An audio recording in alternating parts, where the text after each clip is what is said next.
let me just once again briefly repeat what we have done. So at the very beginning, I introduced this problem of photon polarization with the plane polarization, and from there then I introduced this two-dimensional Cartesian geometry. We tried to establish some connection between the two problems, at least in the mathematical structure. Okay, and then I have gone into defining a much more formal definition of a vector. Okay, so this is with respect to the vectors, normally the vectors that we already know in 2D coordinate geometry. Okay, however, in the last lecture, what we did is that we effectively introduced the most general definition of vectors, and there are certain properties we listed out, that if the vectors follow, I mean, whatever the, it's not the vectors, whatever the collection of object, it could be some abstract objects as well. Okay, if those collection of objects follow this set of rules, this long list of rules that we have listed out, if they follow this set of rules, addition, there are certain rules of addition, multiplication, then those collection of abstract objects will be called vectors. Okay, and that set is, okay, to which those vectors belong will be called a linear vector space. Okay, now these coefficients, we, as you can see that these coefficients we have now written that the coefficients are actually complex, or these numbers that we have introduced, alpha or beta. Let me see. Yes, so these are complex. So effectively, that is the most general definition that we can create. And the 2D coordinate space, 2D Cartesian space is nothing but a special case of this situation. So let me just,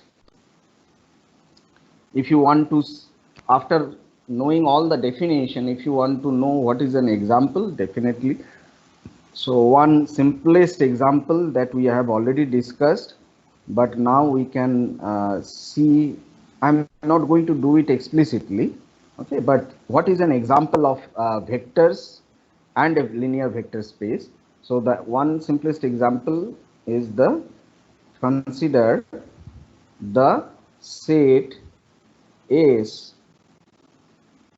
of all arrows. Okay, lying in a plane.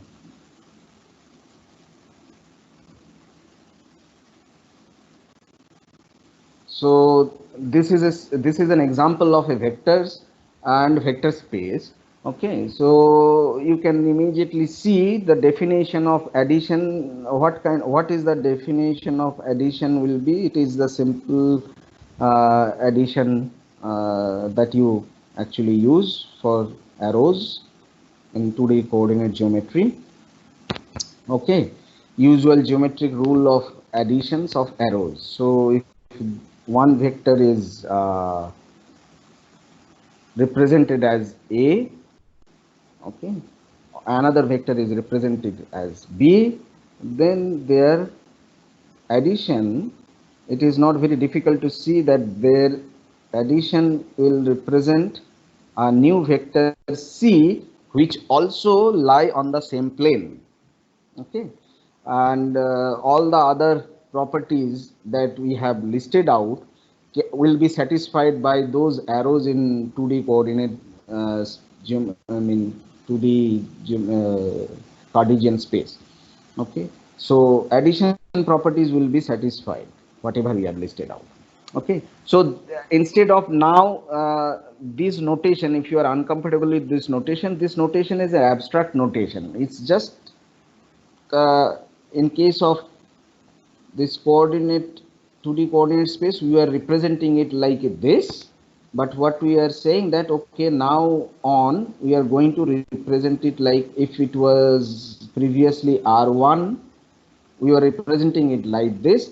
Now we have changed the notation and we are saying that I am going to represent it like this.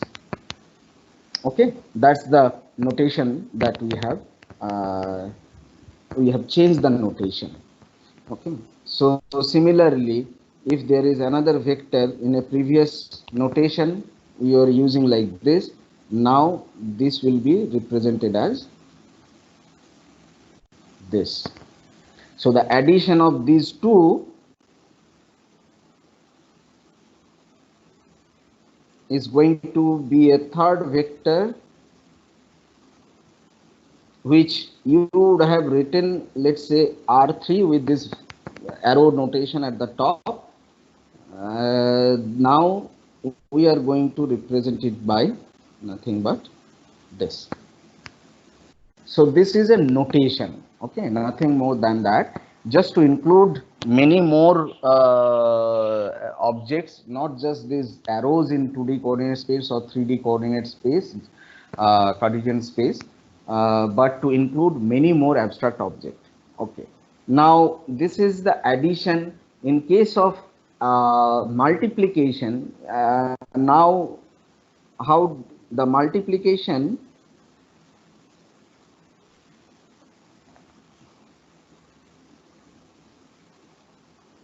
if you go back and take a look into the property of the multiplication by some complex number here, so let us just go back. Okay, so not this one, next page. So for multiplication also, what it has to what we need is that once you multiply a given vector by a complex number, it should be within that space. Okay, so here what does it mean by multiplying, let's say, this vector called r1? Okay, so I have a vector r1. If you multiply now this is the original one. If you multiply this by some complex number c or alpha is complex. Okay, so that means if you multiply by this complex number, what is the effect of multiplying this r1 vector by a complex number alpha?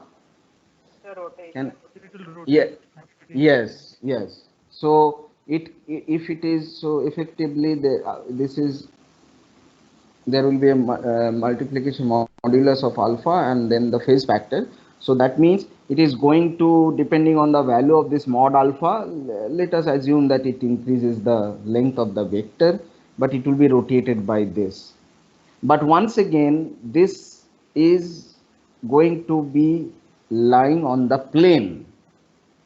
So effectively, you can see all other properties that we have listed out, those will be satisfied for these arrows in two-dimensional coordinate geometry.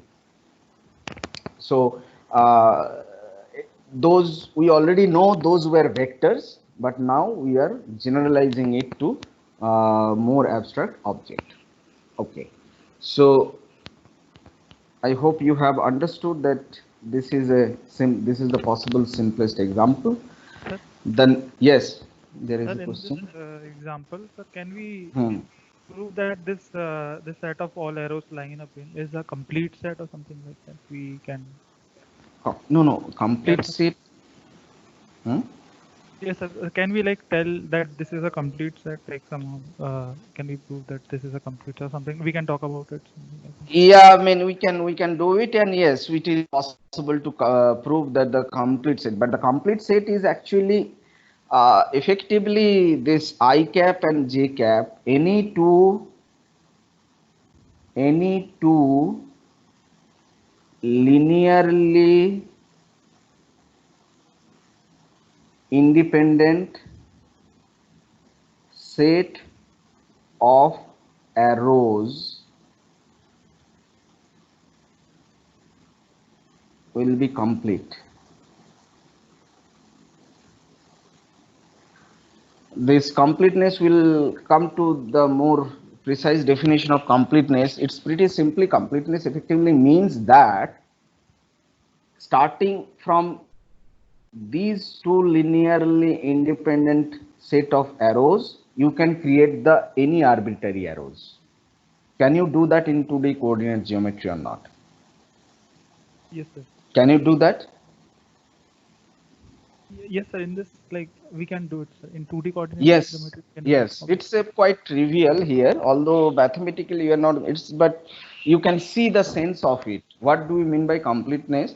Here, if I can create any two linear, if we can identify any two linearly independent set of arrows, then I can actually, you just give me any random arrow in this 2D plane, I can always write that random arrow in terms of this linearly independent set of two arrows.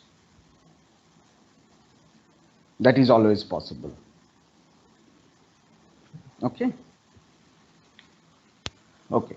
So next, the important thing that we have defined in case of 2D coordinate geometry was something called scalar product.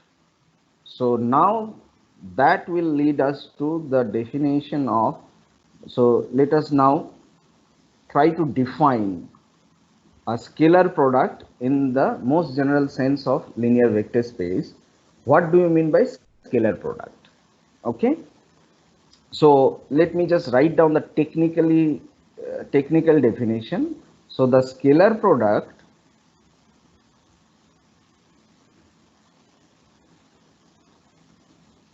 between any pair of vectors, okay, sometimes it is not responding properly,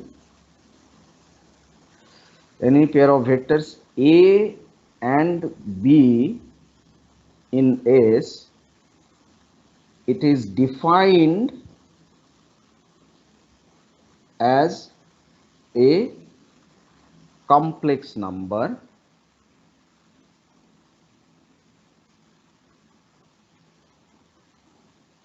in general, and it is denoted as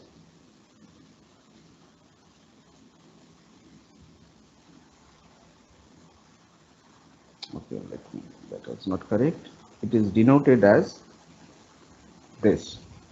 Okay, so we'll come back to this. We'll discuss in a little bit more detail what does this mean. Okay, so you can see the basic difference now, the generalization of our definition. Okay, here I said that the scalar product can be now a complex number in general. Previously, in case of 2D coordinate geometry, we defined the scalar product as nothing but the dot product between two vectors. Okay, and there this dot product was always real quantity. But now we are generalizing, and then we are saying that this scalar product could be in general be a complex number. It could be real, but it could, in general, it could be a complex number. So then we have to define the properties of a scalar product. So that is by definition. When this is definition, okay.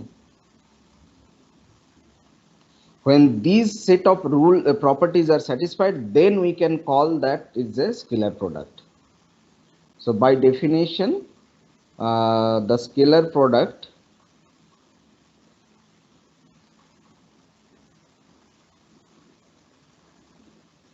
will have the following properties.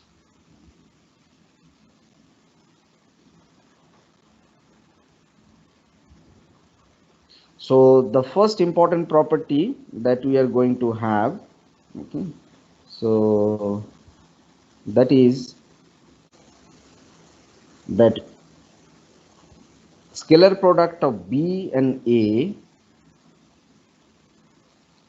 is going to be AB star. Okay, so far we have only introduced vectors called A and B. We have not introduced like what is B and A. Okay, we are going to introduce it shortly. These are called the dual vectors.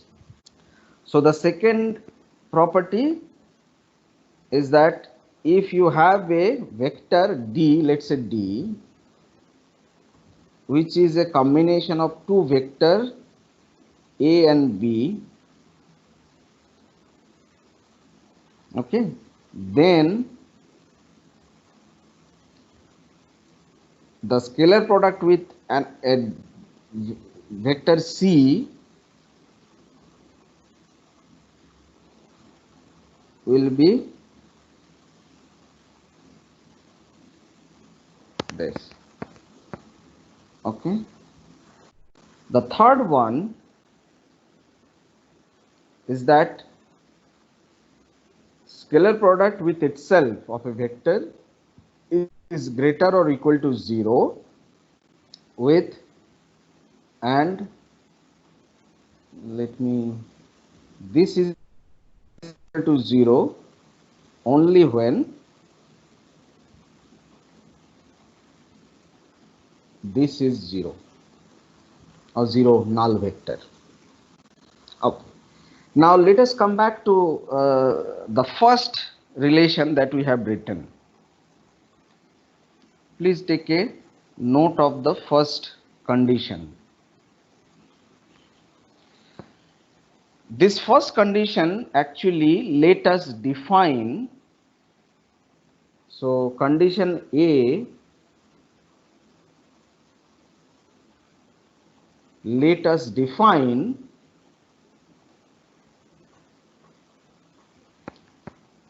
norm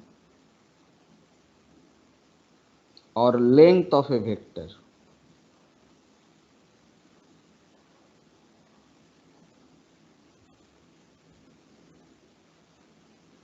Can you see why? Okay, so pretty simply, why it allows us to define the norm or length of a vector, because you see, if you instead of B, if you had chosen A, and if you think of the condition A, this condition here, then it would imply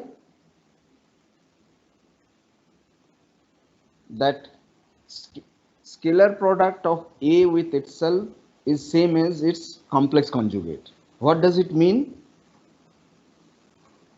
When it is possible? So we change I to minus I. No, there is only one way. Real. Yes, only possible only because A and A scalar product with itself is real.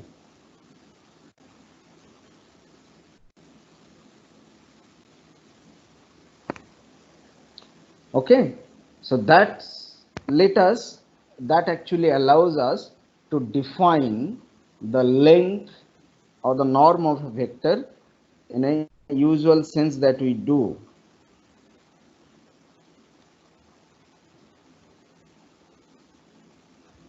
Because it's a real quantity. You can see where is it coming from. Okay, why we wanted to do this?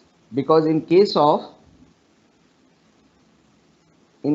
coordinate geometry, what we did, we actually did the scalar product of R with itself, okay, and then we defined the length of the vector as the square root of R dot with itself. So that is x square plus y square. So it was a real quantity. The dot product was a real quantity. But now we are generalizing it. We need a real quantity. Okay. to define the length of a vector. The length of a vector, when you say length of a vector, it cannot be imaginary. We need something which is by default has to be real. Okay, so the only way you can ensure that it is real is by imposing this condition here, the first condition that we have defined. So in general it will be complex, but at least when you put the same vector and take the inner scalar product, okay, then it is guaranteed that that scalar product is going to be a real quantity. You take the square root of it, you define the vector of that length. Okay. Okay, so please, at this moment, I would like to draw your attention to that in general,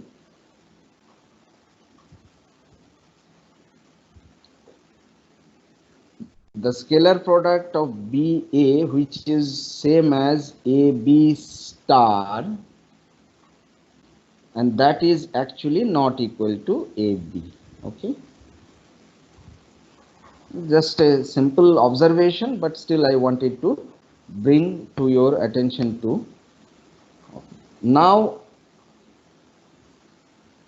another property is nothing but generalization. We are not doing anything new. It is just we are generalizing our observation. Orthogonality of two vectors. When do you say that the two vectors are orthogonal? So in case of, yeah, there was some question. When the inner product is 0. Yes, exactly.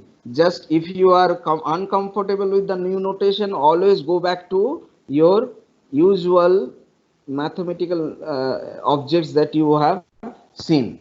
When two vectors are there in a two-dimensional coordinate geometry, you call them orthogonal when their dot product is actually 0. Then you say that, okay, this is these two vectors are orthogonal. So automatically borrowing that idea here, we have defined the scalar product. Okay, in case of here, the scalar product was nothing but same as dot product. Okay, so now here also then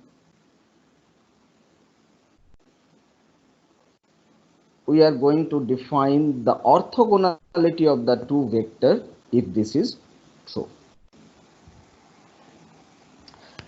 Okay, so now the question is, what are these objects? We have already in the definition we have defined our vectors like A, B, C. So this notation, these vectors are called Kate vectors.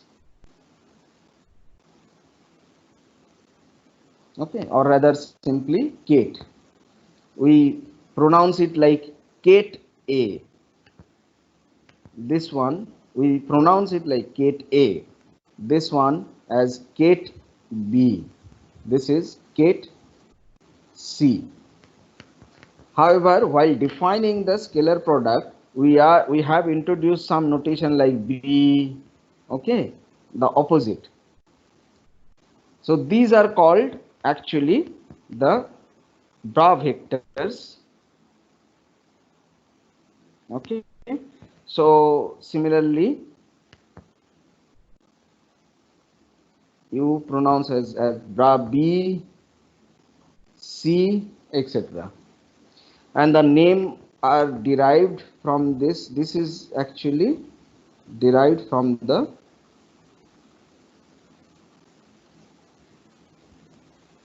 this word bracket.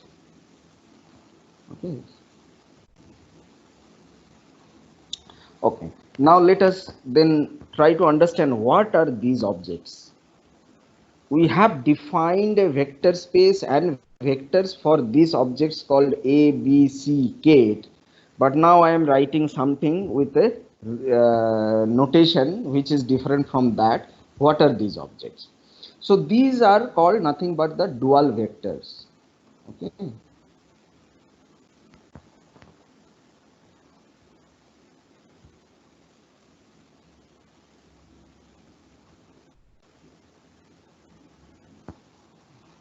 So dual vectors mean what? So let me just without trying to give you very deeper argument, just simply from observation we can see like how to define a dual of a given Kate vector. So please remember, you are trying to first define the vector space on the on using the Kates. Now I'm saying that there is a dual vector. So how to actually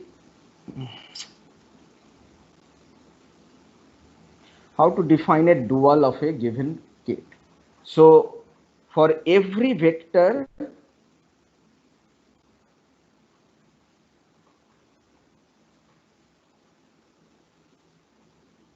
in the Kate space, we can define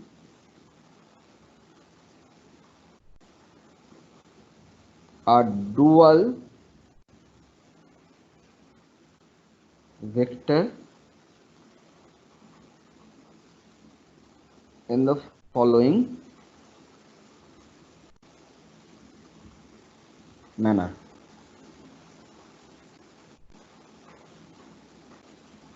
So let's say there is a vector called C, okay. It will be understood very, so C is written in terms of, let's say, two different, is a combination of two different Kate vector. So the dual of this will be written as C, okay. Now how this dual has to be written, so the norm becomes, you can immediately see how do you represent this dual of C, so that the norm of C with, or the norm or the inner product or the real, sorry, scalar product becomes real. You can immediately prove that the only way we can define it is which will make things consistent. So let us just do it, okay. I hope you can see that this is going to be consistent. So it is given now from our definition that this is a real quantity.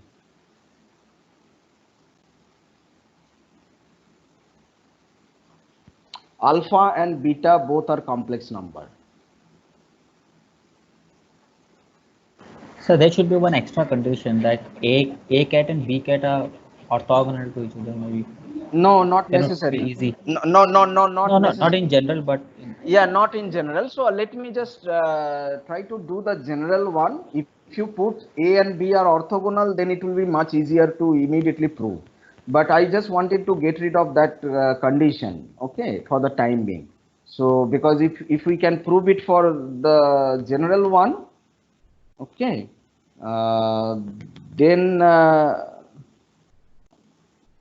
then it is true for the other cases. So let me just do it, the calculation. So what are the possible terms will be? So one term is definitely going to be modulus of alpha square inner product of A with A. Then there will be another term which will be modulus of beta square inner product of, or the scalar product of B with B. Okay, so how to get rid of this? Okay, I don't know. So what other terms are going to be there? So I don't have any problem with these terms because by definition these are real. What more terms do I have?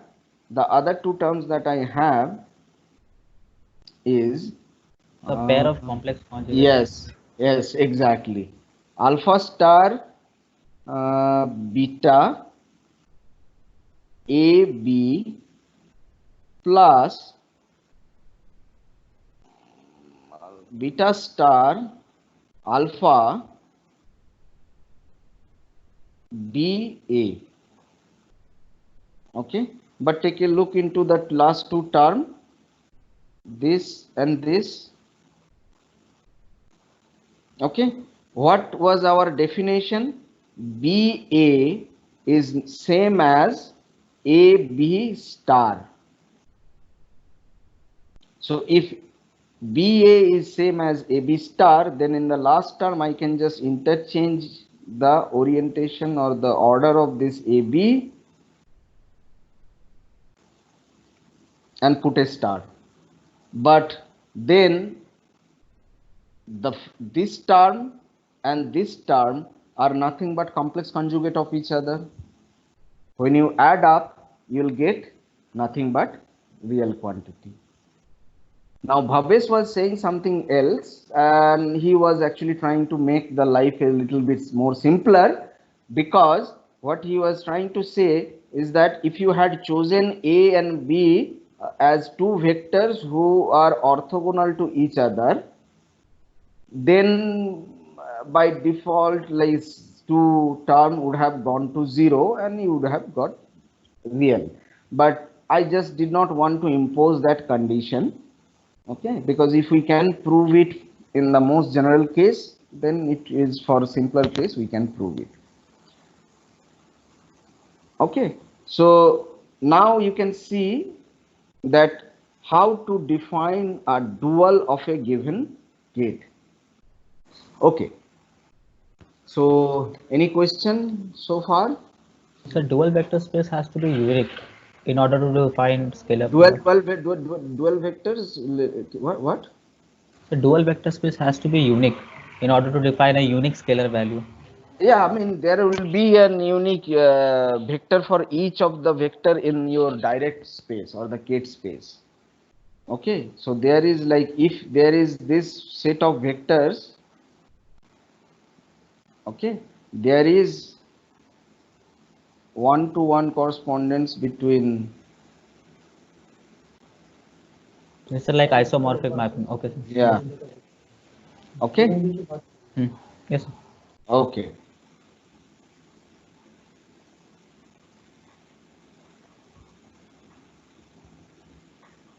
Okay, so I think then it is time to discuss one very important theorem or inequality, which I think we are going to use it later on to prove the uncertainty relation, and that is called the Cauchy-Schwarz inequality.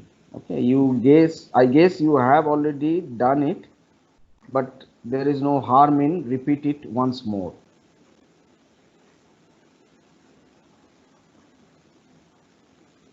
It's a pretty simple proof. So how exactly we are going to prove this Cauchy-Schwarz inequality? Okay. So let us start with some, let's say some vector C, okay, which can be represented as a linear combination of two other vectors A and B. So what are the properties of this A, B and C? They all belong to this set S of the linear vector space.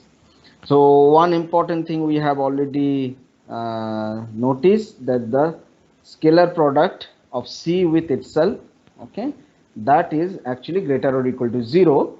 So if that is the case, then it is not very difficult for you to now check that I can write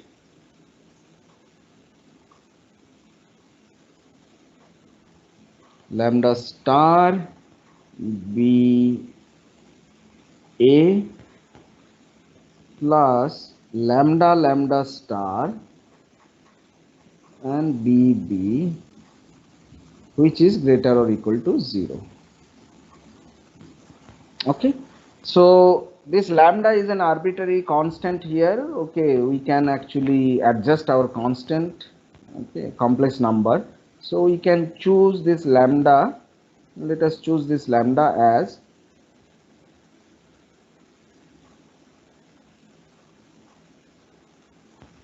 so. If that is our choice, then lambda star is what? Lambda star is effectively B A star B B. Okay, Why I did not put a star in the denominator? Because we know that that is a real quantity, so that's why I did not put a star there. However, in the numerator I have put a star. Now I can use that first property of our scalar product and then turn it around and write, instead of BA, as AB.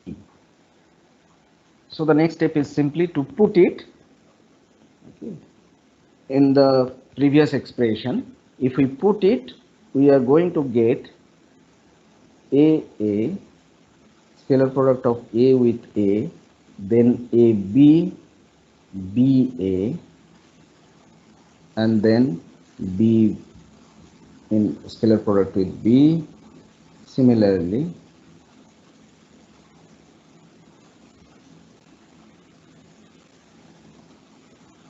you can immediately see where we are heading. In the last term, there was lambda lambda star. Both were negative, so effectively it turns out to be a positive quantity. So lambda lambda star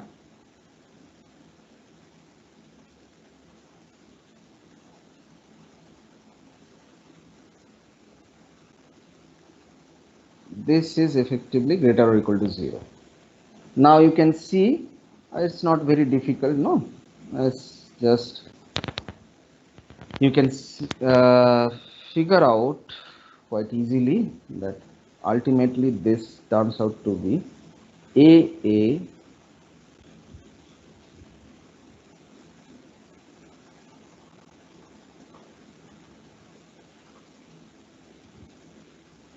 this is greater or equal to 0, which means inner or scalar product of A with itself. And okay, now I am a little bit in a problem. I cannot get my, okay, so how to move this?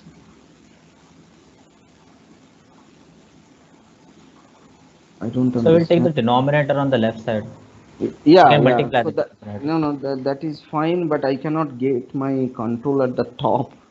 I cannot go back, but what's let me just, I have some extra object that is coming on top of my screen and I cannot get rid of it. Okay, so what is the right hand side? Right hand side is nothing but, so AB scalar product multiplied with BA scalar product, but BA is nothing but AB star. So the right hand side is nothing but AB modulus square. Now if you take the square root from both on both sides,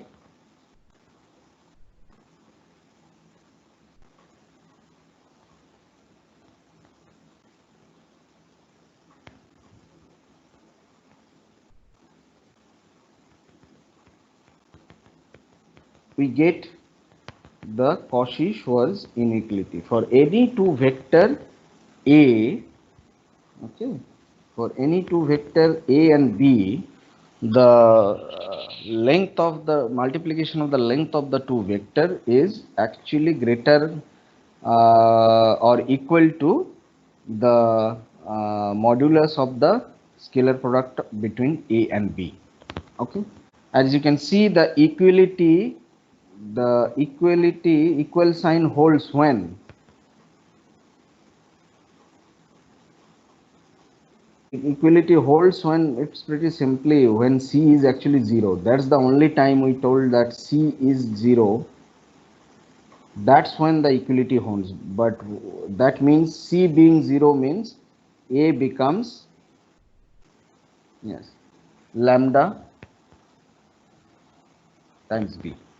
Okay, so this is a very important information that we are going to use to prove the uncertainty principle later on. Okay, so I thought that this was a correct time to introduce the Cauchy-Schwarz inequality, because we just defined the inner product or the scalar product. Okay, so this is a very important inequality to remember. So far we have defined what is a vector. Okay, so the next thing would be to define what is a operator, and these operators we are going to deal with is linear operators. And I guess you already know that why we are interested in linear operators, because quantum mechanics, the operators are actually linear. Okay, so we can so let me just try to give you a little bit of more general idea of what we call by an operator. Okay, so let us think about our simplest possible case of like defining a function here. Okay, so what is this operation means? Any function here, it takes in a number. What you get in the output? Once again, a number. So this is our definition of a function. Okay, so now you can generalize it. Okay, second generalization would be like it can further generalization of this.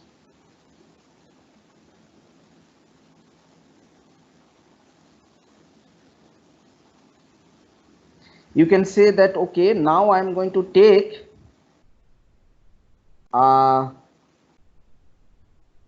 so let me just do this, write it, and then let me write it and then explain it.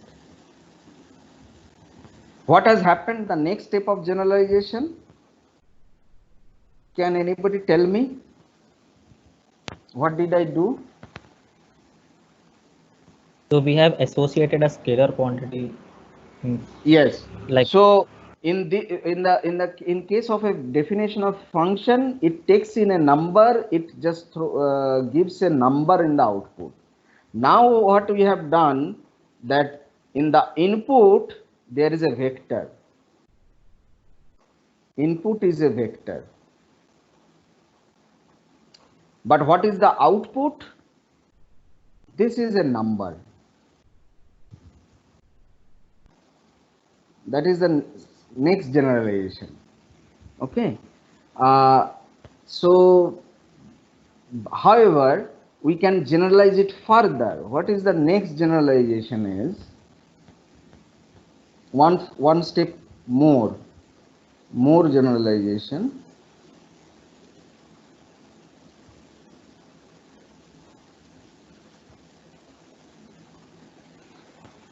So input is a vector, and then output is also a vector.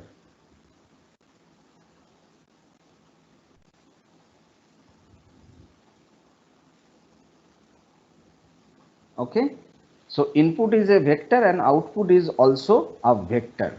So how exactly you are going to represent it? There are various ways we represent it. In principle, you can say that, okay, we are going to define it like this. One simplest example. Simplest possible example.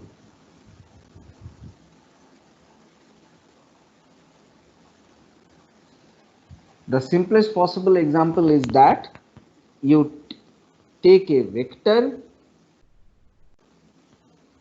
okay, and let's say after operating on that, you just multiply by this.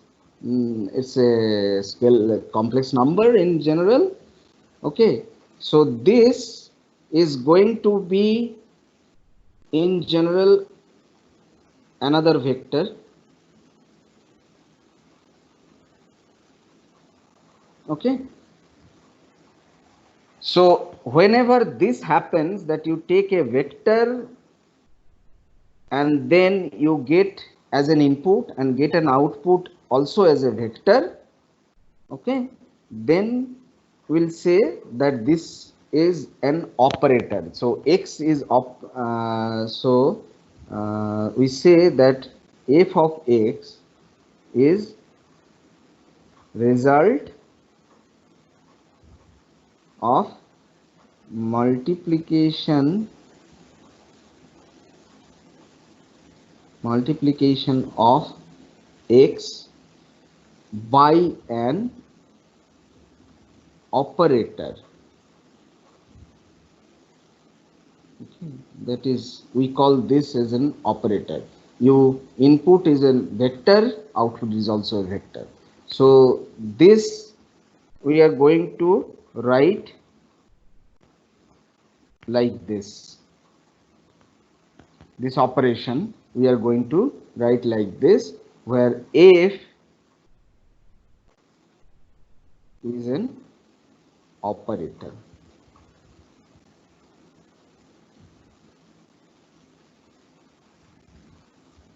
Okay, so in general, as you can see, what is the effect of an operator acting on a given vector? It is going to produce another vector. So in principle, this vector can be within the same vector space, or it could be out of that vector space as well. Okay, generally in the same or different vector space. Okay, so in general that can happen, but we'll focus only on operators which are actually going to keep all the vectors within the same, in the operation. After operating, it will generate vectors within the same vector space.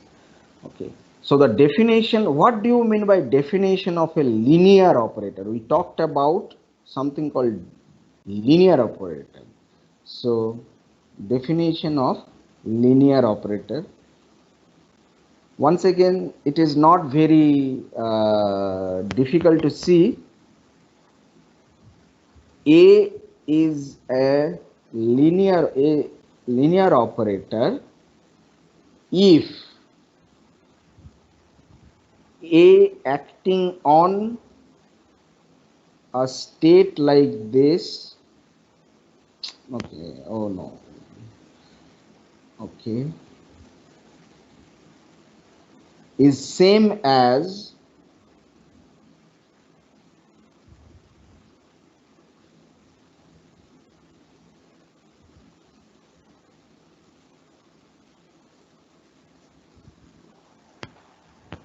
okay. Now this is a linear operator. At this moment, let me just introduce, we'll come back to this operator very somewhat late. If there is a linear operator, there is something called antilinear operator as well. We are not going to discuss it in for quite some time now, but we'll discuss this antilinearity of an operator and what kind of operator is antilinear. We'll discuss it later. Okay, but at this moment it is good to know like what is the then antilinear operator. So in case antilinear operator,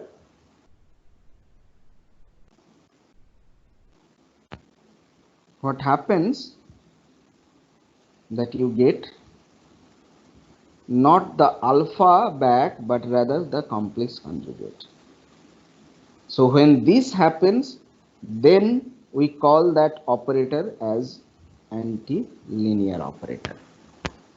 Okay. Okay. So, okay, I think we'll stop today at this point. Tomorrow we'll discuss in more detail about some operators and the properties of this or algebra of linear operators. Okay. After that, we'll probably be able to, yeah, there are some more things to introduce in the operator. After that, we'll go to the much more serious discussion on linear independence of vector, dimension of space, basis, orthogonalization process, completeness and closure, and all such, and then matrix representation.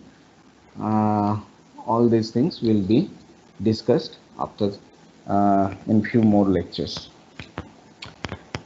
Okay, so I know that this was a pretty abstract and mathematical definition, but there is no other way out. We have to really get to know this because whole of quantum mechanics is going to be done in this language. So there is no other option but to go through it. Okay, do you have any question? Sir, one question. Yeah. Irrespective of vector, whatever vectors we choose, the scalar product of two vectors will always be a scalar. I mean, that's the definition of that. But okay, yes, that's the definition of our scalar product. That's mean when we say something is scalar. Okay, let me just go back to. Do you remember what we mean by scalar?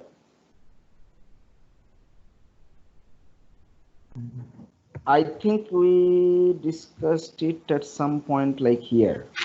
Why we called it a scalar? Because when we change the basis, okay, we don't, yeah, I think this was the, there is a particular importance to It this does name. not vary with the coordinate transformation. Yes, exactly. So what we are going to show, even in our case, this is nothing but a generalization of it.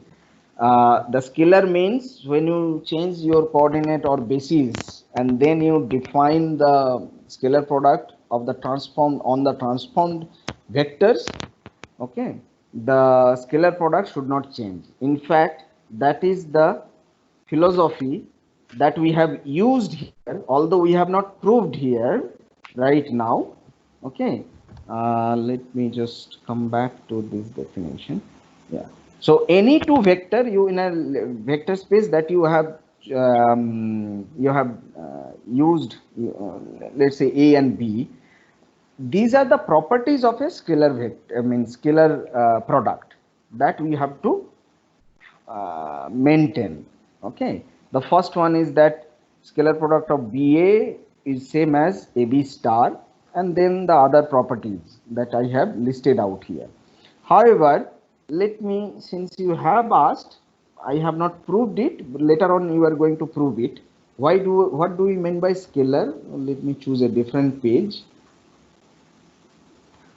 So whenever I am talking about there are two vectors, let's say A and B,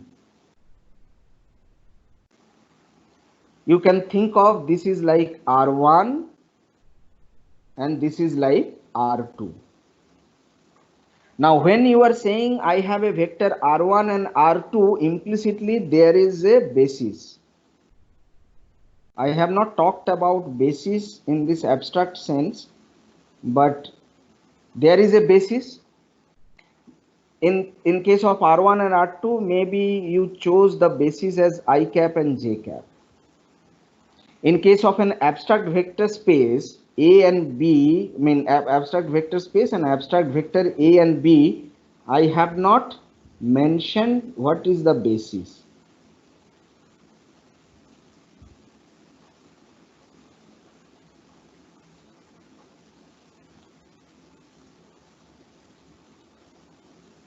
The basis set I have not mentioned, but for the time being, let's assume that there is a basis, and with respect to that basis, I have defined the two vector A and B. After that, I can define the product or the scalar product like B and A. Now, why is it called B? Why is it called scalar? The scalar, because the next step would be change the basis.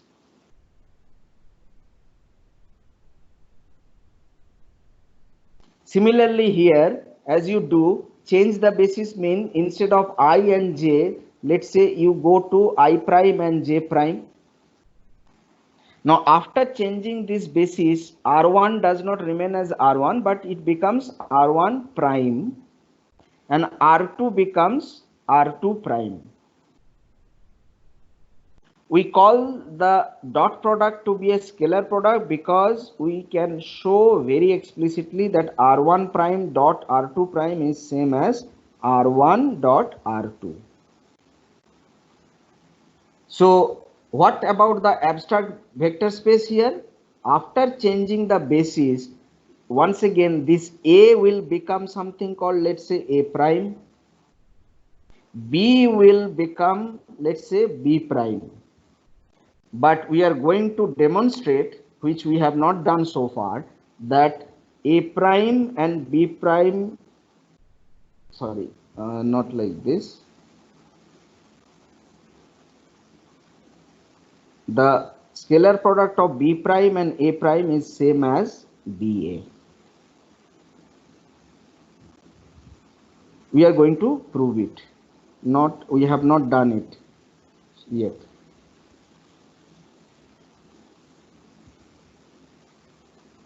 And that is the reason why we call it a scalar product. Does this answer your question?